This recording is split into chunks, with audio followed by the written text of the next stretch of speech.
eletricista é uma pessoa que fez uma faculdade de exatas, muito abstrata, muita matemática, gosta de coisas assim, e aí ele pode se focar na parte mais teórica, né? Ser pesquisador, ser professor, ou na parte mais prática de execução. E aí a parte de execução tem tanto a parte de projeto, né? Projetar equipamentos, projetar desenvolvimentos, projetar linhas de transmissão, ou máquinas elétricas, ou circuitos eletrônicos e coisas do tipo, ou a parte construtiva, botar as coisas para rodar. Eu trabalho com a parte de construção, que é a mais aplicada de todos os campos da engenharia, né? Então é quando você realmente está colocando as coisas para acontecer. E aí vai da pessoa ver onde que ela se encaixa. O papel disso na sociedade é o papel de qualquer função técnica na sociedade. Se a pessoa trabalha direito, faz as coisas da forma que deve e cumpre o seu papel técnico, ela está ajudando a avançar em alguma comodidade, em alguma facilidade, provendo algum serviço que melhora a vida das pessoas como um todo. Acho que todas as funções técnicas, todas as engenharias têm esse papel, melhorar a qualidade de vida das pessoas, oferecendo tecnologias e serviços que tornem a vida das pessoas mais práticas, mais fáceis. A engenharia elétrica lida com eletricidade, que é essencial nos tempos de hoje, né? E comunicação, né? Redes de comunicação também. Então, mas eu acho que é basicamente isso.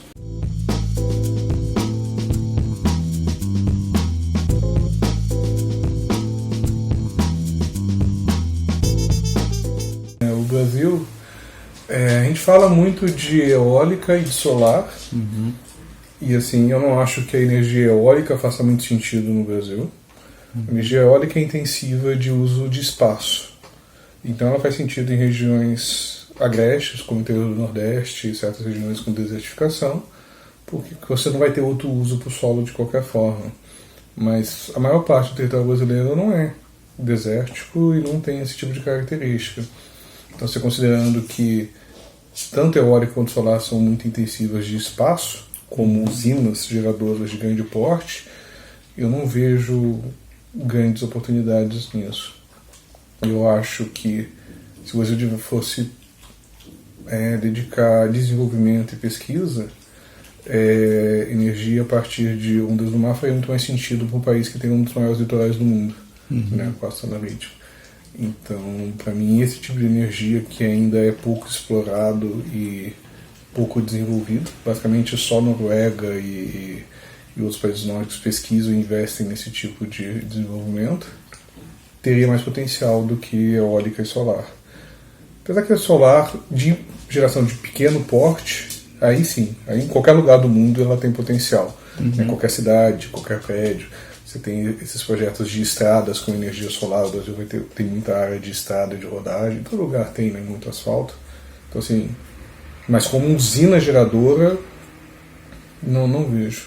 E outra que o Brasil tem um enorme potencial e que não é muito utilizado é a geração por biomassa. O Brasil é um dos maiores produtores agrícolas do mundo, tem uma quantidade de resíduos orgânicos monstruosas das safras que a gente produz, e esse resíduo não é aproveitado o potencial energético dele. Então, assim, biodigestores, digestores de biomassa e geração de energia a partir de gases de aterros sanitários são fontes. O Brasil tem um déficit imenso de aterros sanitários. Esse saneamento básico é crítico, menos de 50% da população. Em todo 50% da população brasileira tem acesso a saneamento básico. Menos de 20% dos municípios usa aterros regulamentares e legalizados, e que sejam aterros e não lixões. Então, assim, a gente tem e a gente gera muito lixo. O percentual de desperdício no consumo nacional é muito alto.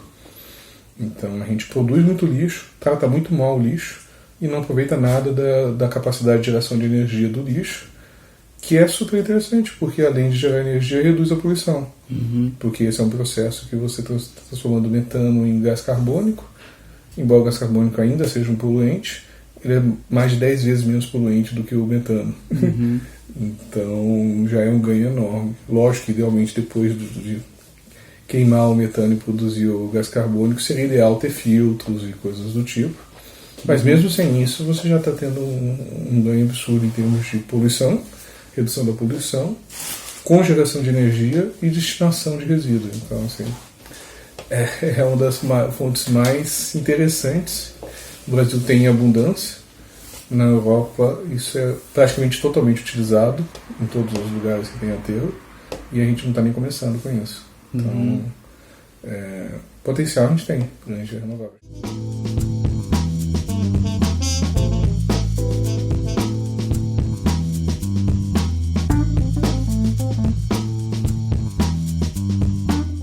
Engraçado, porque eu lembro que, tipo, tanto nas aulas que eu tive de geografia, que a gente teve muito sobre energia sustentável, né? E aí tinha capítulos gigantes só para energia eólica e solar, mas para biomassa mesmo era 2, 3 parágrafos, não tinha muito. Sabe o que acontece? Assim, o que eu acho, né? O Brasil tem uma... Eu acho que é mais uma vassalagem. Eu ia dizer que era preguiça ou incompetência intelectual, mas não é. Eu acho que é mais um sentimento de vassalo em relação às potências mundiais em termos de pesquisa e desenvolvimento. Então a gente simplesmente copia em todas as áreas, nas exatas e nas ciências sociais. A gente simplesmente copia o que os países desenvolvidos fazem, sem adaptar para a nossa realidade. Então, assim, não é porque energia eólica e solar é boa para a Alemanha e prioritária na Alemanha que deveria ser prioritária para a gente. Então, só que é muito mais fácil você copiar o que os outros estão fazendo e repetir igual papagaio do que você inovar, né? Do que inovar, você pensar, você entender a sua realidade e daí fazer, né? Muitas vezes o pessoal que está pesquisando está totalmente desconectado da realidade.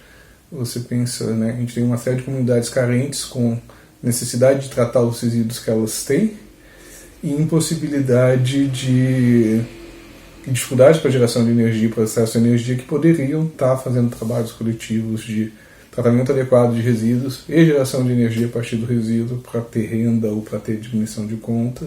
E você não vê nada acontecendo, né? Então, assim, nossa legislação não ajuda, mas a nossa falta de pensar as coisas, eu acho que é o pior. A gente tem uma pobreza imaginativa muito grande. A gente prefere sempre copiar o que está acontecendo fora do que parar e pensar ou criar por conta própria. Então... E falando agora nessa parte mais social, queria fazer a pergunta 2, que é quais projetos que tem essa temática mais social você participou?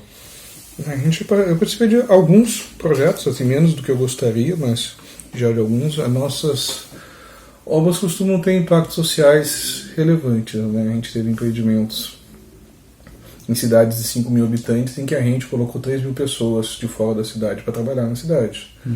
Então você imagina o tipo de mudança que isso causa no dia a dia da população. Então a gente tem atividades, projetos de integração da nossa mão de obra com a mão de obra local, de qualificação e uso de mão de obra local, né? Então aproveitar, dar chance às pessoas que estão na cidade. Você pensa na cidade do interior do Pará, né? Que oportunidade de repente as pessoas jovens têm de ter uma carreira diferente numa grande empresa ou uma carreira técnica. É o tipo de chance que, fora esses empreendimentos, as pessoas simplesmente não têm. Né? A vida está restrita à atividade de comércio, de serviço, de transporte, de exploração de turismo.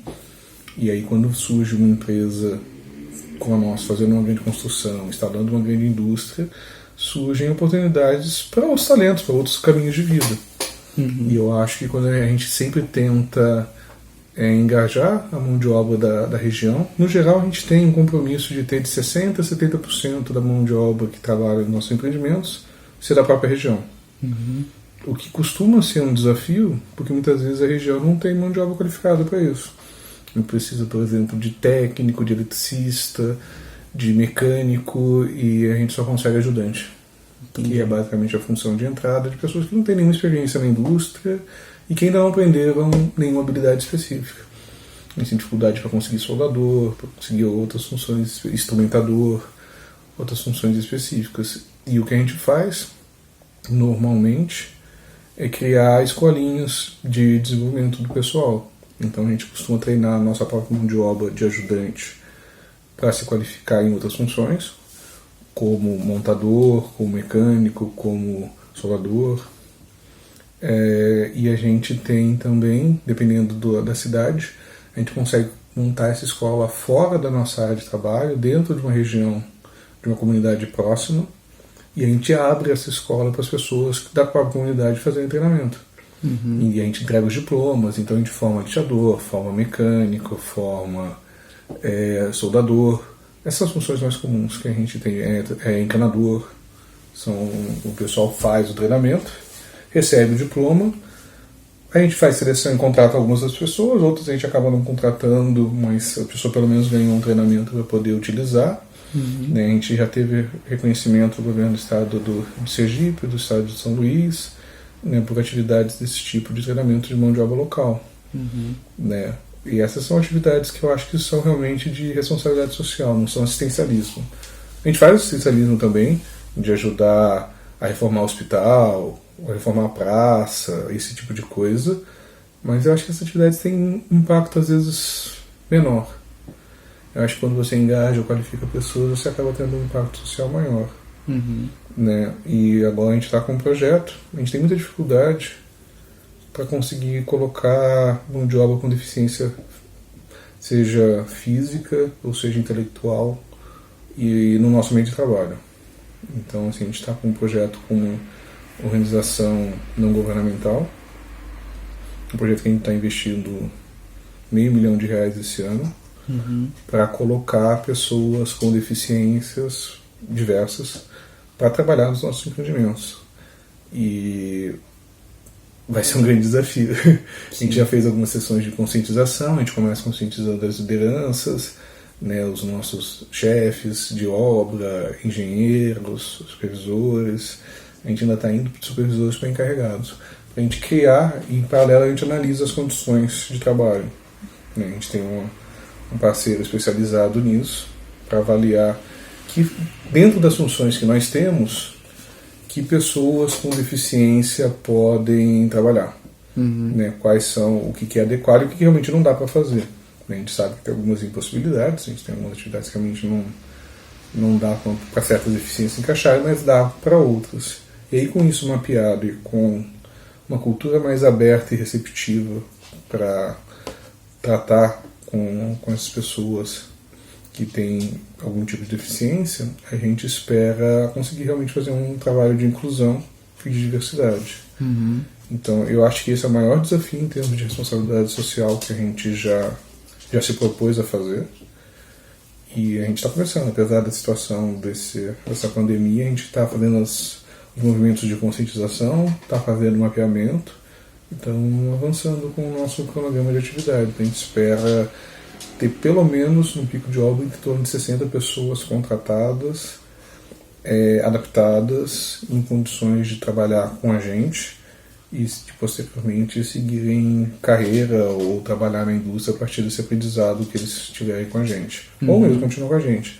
O que é um pouco mais difícil dependendo da deficiência, porque muitas vezes a pessoa que tem algum tipo de deficiência, algum tipo de necessidade especial, é de alguma forma dependente de família e de local, e os nossos empreendimentos vão de cidade para cidade. Então essa dificuldade para se deslocar de um lugar para o outro impede a maior parte das pessoas, pelo menos a gente acredita que vai impedir a maior parte das pessoas que a gente conseguir treinar e engajar de nos acompanhar, mas se a gente conseguir deixá-los em condições de aproveitar o aprendizado deles e essa oportunidade em outros lugares, já vai ter sido um baita sucesso.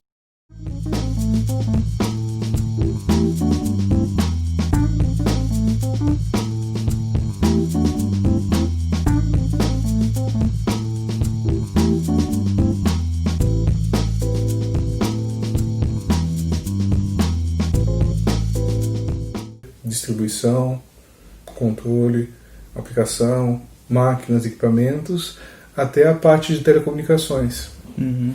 Então, assim, a parte de infraestrutura de tecnologia da informação, no geral, ela ainda está muito vinculada à engenharia elétrica, mais do que engenharia de computação, que lida com o equipamento pronto para frente. Né? Mas o desenvolvimento dos equipamentos em si, do hardware, ainda está muito na própria elétrica. Então, eu acho que tem muita coisa para ser feita. A gente tem os avanços de inteligência artificial, que são basicamente elétrica e computação. Né? A gente tem possibilidades ainda de computação ótica. Né? A gente passa a deixar de ter circuitos de de semicondutores para circuitos ópticos, que seria uma mudança extraordinária em termos de velocidade e capacidade de processamento, e que é pesquisada há mais de 20 anos. Essas coisas que vão sendo pesquisadas por 20, 30 anos, eventualmente elas funcionam. Né? Foi assim com a energia nuclear. Então, assim, tem vários... Transmissão de dados em rede elétrica e não em rede de dados é alguma coisa que poderia tornar muito mais acessível a transmissão de dados em larga escala. A gente tem os riscos do 5G e dessas formas de transmissão de dados em larga escala, que as pessoas não se sentem confortáveis com os possíveis riscos à saúde e que tem que ser tratado. É uma coisa que as pessoas, os governos têm que ser mais responsáveis em termos de mostrar quais são as reais consequências, porque muita coisa acaba ficando escondida. E as empresas que estão investindo nisso têm que buscar alternativas que sejam mais confiáveis também para atender essa demanda. Então, assim, considerando que a sociedade moderna depende de energia para funcionar e de infraestrutura de tecnologia da informação para se comunicar, e essas são as duas características principais das sociedades modernas, eu imagino que a gente vai continuar tendo muita coisa para ser desenvolvida nessa área daqui para frente. 70º dia de quarentena.